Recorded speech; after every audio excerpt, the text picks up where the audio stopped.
Journal of Discourses. Volume 23. Discourse 17. Delivered at the General Conference, Friday morning, April 7, 1882. Subjects include Ancient and Modern Israel, Compared, God's Work Progressive, and His Overruling Providence. By Lorenzo Snow. I begin by reading in Exodus, chapter 14, verses 10 through 15.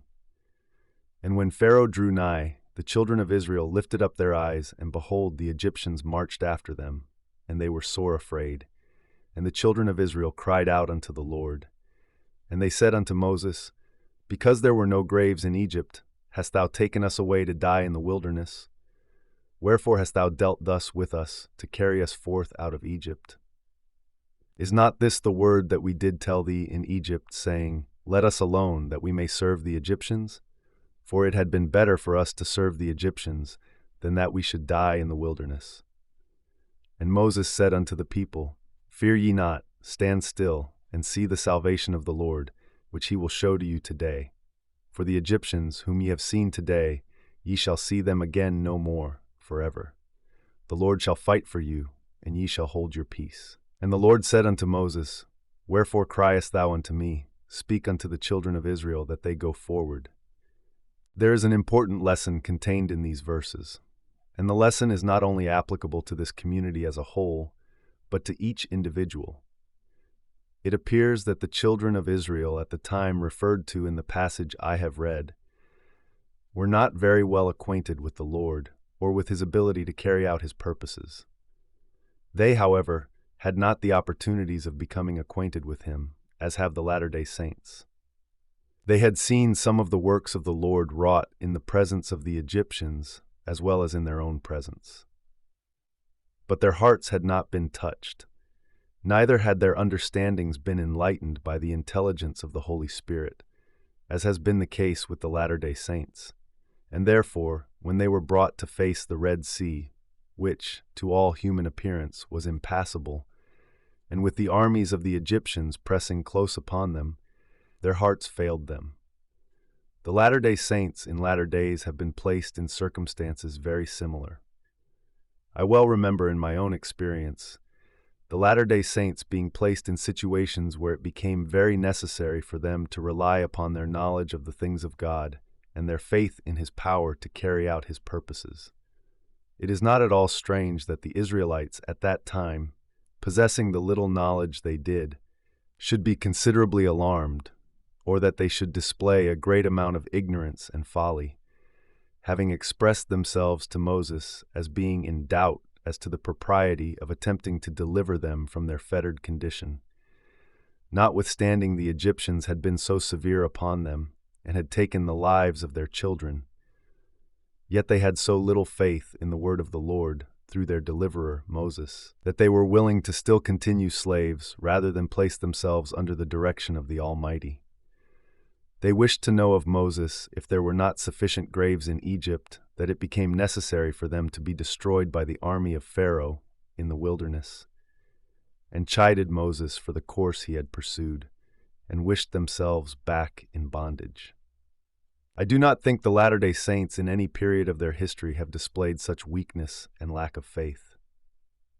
However trying our circumstances may have been, we have never been guilty of such pronounced ingratitude to God. At the time the mob came against us in Missouri, there were but a few of us, and the circumstances were such it was impossible to expect deliverance except through the intervention of the Almighty.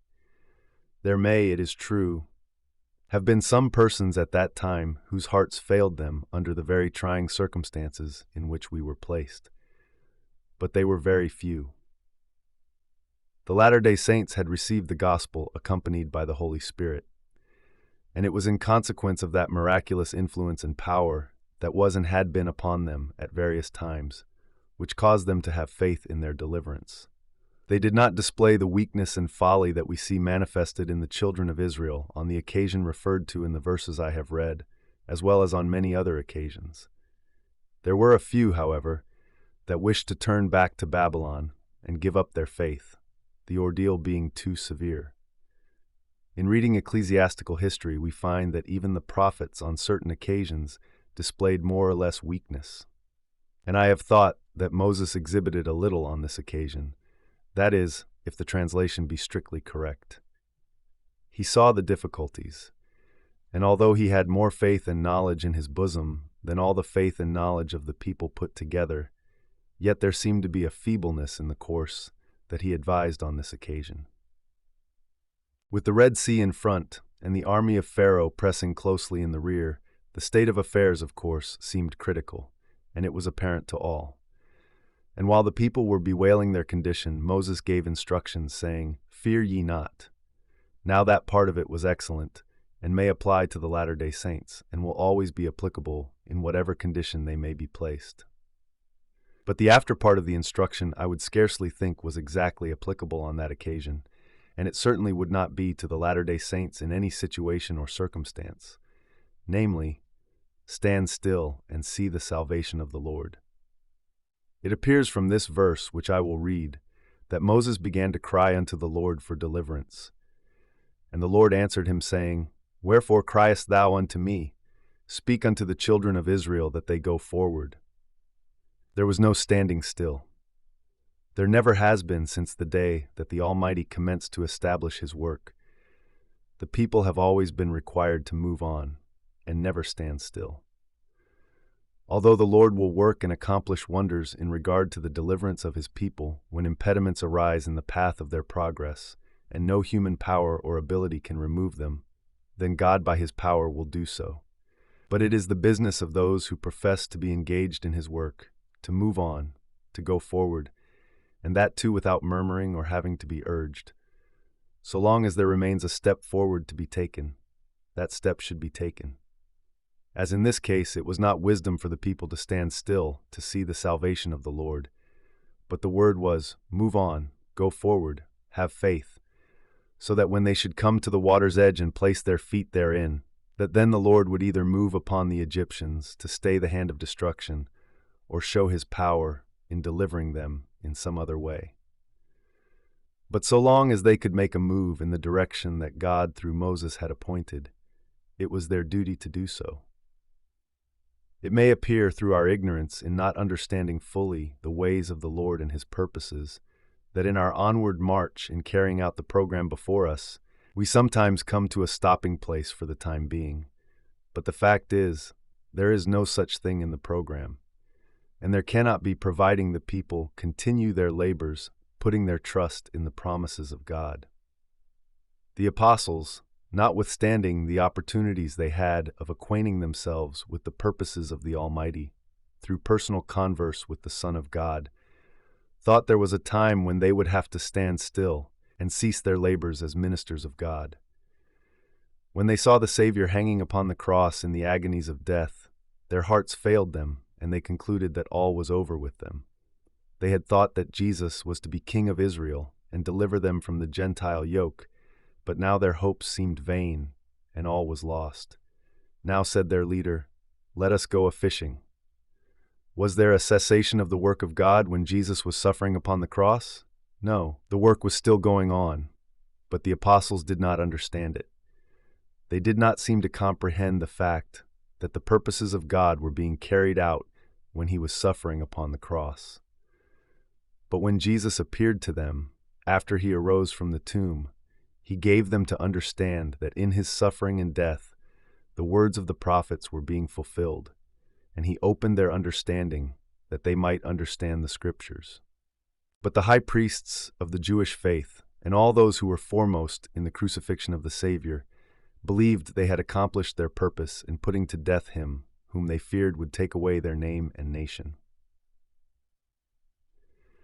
and doubtless felt satisfied with their work, especially as He failed to come down from the cross, when they cried out, "If He be the Son of God, let Him come down from the cross." There is no standing still with the Latter-day Saints. When we were driven from Kirtland and Jackson County by mob violence, the purposes of God were being fulfilled, and the work was undergoing changes necessary to its growth and progress, and the trials and afflictions incident thereto were necessary to the proving of the saints and the establishment of the kingdom of God upon the earth. And I would say, let the motto be, to every elder in Israel, and to every person worthy to be called a saint, fear not, and never stand still, but move on. Let the farmer go forward, making improvements, plow and sow and reap. And those engaged in proper and useful enterprises continue to do what seems good according to the Spirit of God that may operate upon them. And let every man be faithful and very diligent in keeping the commandments of God, and cultivate the desire to do good to those around him. And if, in reflecting on the past, we find we have not acted strictly in accordance with the dictates of our consciences and duty, let us make ourselves right before God and man, that we may be prepared for every event that may transpire. Let the work of building temples and houses of worship go on. Let Israel continue to educate their children and bring them up in the fear of the Lord, and let the gospel still be carried to the nations afar, and Israel be gathered, and the people always be found moving on as the purposes of God continue to be fulfilled. Do not stand still and expect to see the salvation of God, but move on so long as there is a step to be made in the direction that He has commanded, and then see the salvation of the Almighty. This is the work of God, and He is directing its course and progress in the earth, and this work should ever be uppermost in our minds. And so long as we are found in the path of duty, we can surely remain fixed and unmoved and determined in our purpose, and thus exhibit to the world our faith and devotion to the principles of truth which God has revealed, as did the saints when they were driven from their homes, as recorded in the history of the Church. And because of this exhibition of faith, God blessed us wonderfully and miraculously after we had passed through the trials which followed in the accomplishment of this work, trials which seemed indeed to the world almost unbearable. However we regard those afflictions, they were not so very disagreeable. When the 3 Hebrew children, for instance, had been brought to a certain position, cast into the fiery furnace because of their undying faith and integrity, they could not, after all, perhaps have been placed in more pleasing and agreeable circumstances. A holy being, it is said, appeared and walked with them, side by side in the midst of the flames, and so with Daniel under similar circumstances. Did they wait to see what God would do for them? No, it was move on with them. They knew that in the hands of their Master were held the issues of life and death, and that to die in Him is to live eternally, to go on to perfection until they should become even like unto Him. And having a living and abiding faith and a knowledge of the true and living God, they were ready to live, and they were ready to die for the truth. It was not with those men as it was with the children of Israel of whom I have read. They were in possession of knowledge through the operation of the Holy Ghost, which prepared them for any circumstances in which they might be placed. And so with regard to the Latter-day Saints, when compelled to sign over our property to the mob in Missouri, we were advised to disperse and mix up among the people and not attempt to gather together again.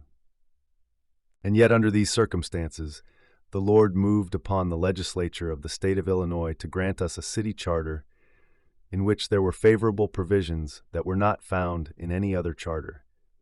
And this was as He had told us He would do, namely, that He would soften the hearts of rulers from time to time, that they should show favor to His people. I do not believe, as some do, that no good can come out from Nazareth. We talk sometimes rather harshly about some of the politicians of our country, and deservedly too. But notwithstanding the illiberal and unjust policy they show towards us, I believe they can do us a great deal of good, provided the Lord operates upon the hearts of ruling men, as He has done in the past, and as He will do in the future, which will result in their showing and granting us favors and blessings that many now little imagine. The circumstances under which we came to these mountain valleys are well known. They need not be recited now. After we had passed through the chastisement, the Lord moved upon our national government to bestow favors upon the people of God.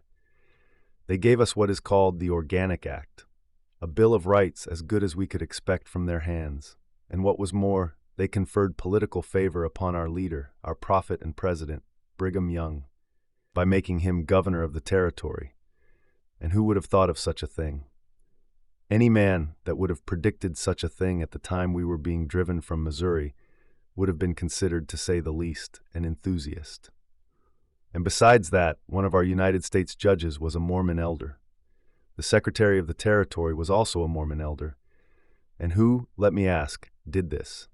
Was it the Congress or the President of the United States? Well, now, I would dislike very much to say anything that could be construed into ungratefulness on our part, or in failing to recognize all the good that our nation has designed to do us, for we recognize it as our uncle, and sometimes it has been a pretty good uncle. But, notwithstanding, we see in all this the hand of our God, who through them has wrought out this good and this deliverance for his people, while we are ready and willing to acknowledge an overruling providence in the good that comes to us. And for one, I am ever ready to acknowledge that good also can come out of Nazareth.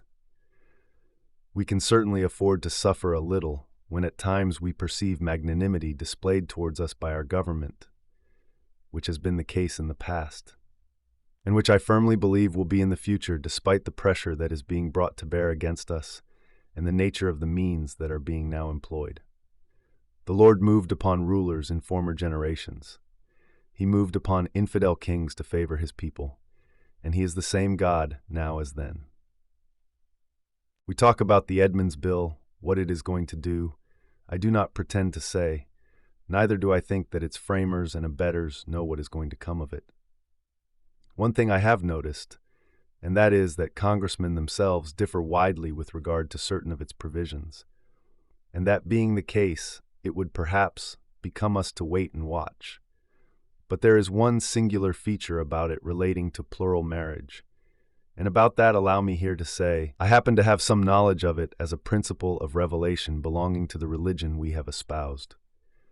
I was personally acquainted with Joseph Smith during 12 or 14 years, and of course through him I first learned what I now know about that principle. And as to his being a man of truth and honor, I, nor anyone else that knew him, have any reason to question for a moment. But then I never went forth to preach the principles of this gospel, depending entirely upon any information I received through him or any other man. But I believed on his words, coming as they did to me as the words of truth, from an inspired man of God. And from that hour the Spirit of God, the Holy Ghost, which all men may receive and enjoy, has confirmed the truth of what he had told me, and it became knowledge to me of that nature which no man can give or take away. And now, as there is good, more or less, to be found elsewhere, the Edmunds Bill is not without its good, and therefore I say, let us accept the good and feel thankful therefore. That extraordinary bill legalizes the issue of plural marriage up to the first day of January, 1883. Now, who could have expected so much good to come out of Nazareth? Uncle Samuel is now and then a pretty good uncle, after all. And mark you, the framers of the bill have been so considerate as to distinctly provide that the children thus legalized must be the offspring of marriages performed according to the rites and ceremonies of the sect known as the Latter-day Saints. In the language of the small boy I say, good enough. Laughter. Now, if any of our Gentile friends have been indiscreet, or should hereafter be guilty of bigamy, their offspring, of course, are not so favored. We ought to be thankful for this unexpected favor, and indeed I have no doubt we are. I really never expected that the lawmakers of our nation would ever legalize plural marriages as performed for the last 30 years or more. If the Lord is able to do a thing of this kind through men who framed that strange and singular bill, our open and avowed enemies, what is he not able to do? What may we not expect if we remain faithful and true to the trust reposed in us? The Lord very possibly may cause a heavy pressure to bear upon us, such as will require great sacrifice at the hands of his people. The question with us is, will we make that sacrifice? This work is the work of the Almighty, and the blessings we look for which have been promised will come after we have proven ourselves and passed through the ordeal. I have no special word to this people that there is, or that there is not, before them a fiery ordeal through which they will be called to pass. The question with me is, am I prepared to receive and put to a right and proper use any blessing the Lord has in store for me in common with his people? Or, on the other hand, am I prepared to make any sacrifice that he may require at my hands. I would not give the ashes of a rye straw for any religion that was not worth living for and that was not worth dying for. And I would not give much for the man that was not willing to sacrifice his all for the sake of his religion. Well, I close my remarks by saying to one and all, move on, and see the salvation of the Lord, and not stand still. Amen. You were just listening to a discourse by Apostle Lorenzo Snow, delivered at the General Conference, Friday morning, April 7, 1882.